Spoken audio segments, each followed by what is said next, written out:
ఒకటవ తిమోతికి రాసిన పత్రిక 4వ అధ్యాయము. అయితే కడవరి దినములలో కొందరు అబద్ధికుల వేషధారణ వలన మోసపరచు ఆత్మల యందును దయ్యముల బోధ యందును లక్ష్యముంచి విశ్వాస భ్రష్టులగుదురని ఆత్మ తేటగా చెప్పుచున్నాడు.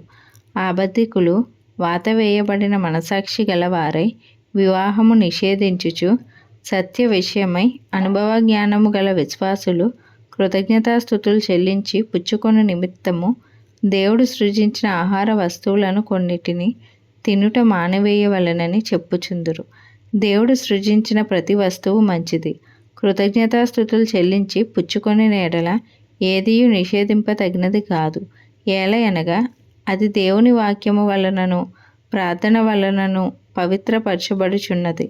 ఈ సంగతులను సహోదరులను వివరించిన ఎడల నీవు అనుసరించుచు వచ్చిన విశ్వాస సుబోధ సంబంధమైన వాక్యముల చేత పెంపారుచు క్రీస్తు యేసునకు మంచి పరిచారకుడివై యుందువు. అపవిత్రములైన ముసలమ్మ ముచ్చటలను విసర్జించి దేవభక్తి విషయములలో నీకు నీవే సాధకము చేసుకొనుము.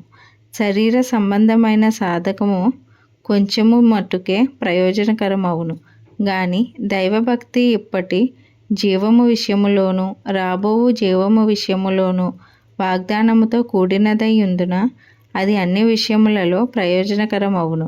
ఈ వాక్యము నమ్మదగినదియు పూర్ణాంగీకారమునకు యోగ్యమునై ఉన్నది. మనుషులందరికీ రక్షకుడును మరి విశేషముగా విశ్వాసులకు రక్షకుడునైన జీవము గల దేవుని యందు మనము నిరీక్షణ నుంచి ఉన్నాము గనుక ఇందు నిమిత్తము ప్రయాసముతో పాటుపడుచున్నాము.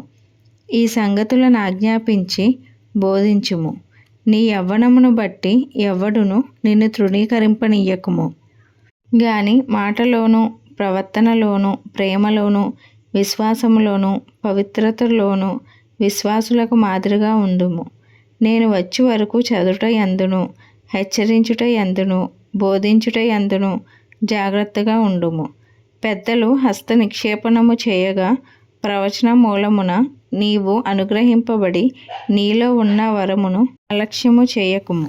నీ అభివృద్ధి అందరికీ తేటగా కనబడు నిమిత్తము వీటిని మనస్కరింపుము. వీటి అందే సాధకము చేసుకొనుము. నిన్ను గూర్చియు నీ బోధన గూర్చియు జాగ్రత్త కలిగి ఉండుము. వీటిలో నిలకడగా ఉండుము. నీవిలాగు చేసి నిన్నును నీ బోధ వినువారిని రక్షించుకొందువు. ఈ వాక్యం దేవుడు దీవించునుగాక. ఆమేన్. ఈరోజు వాక్యం విన్నారు కదా, మరికొంతమందికి వినిపించండి. Please like, share, subscribe.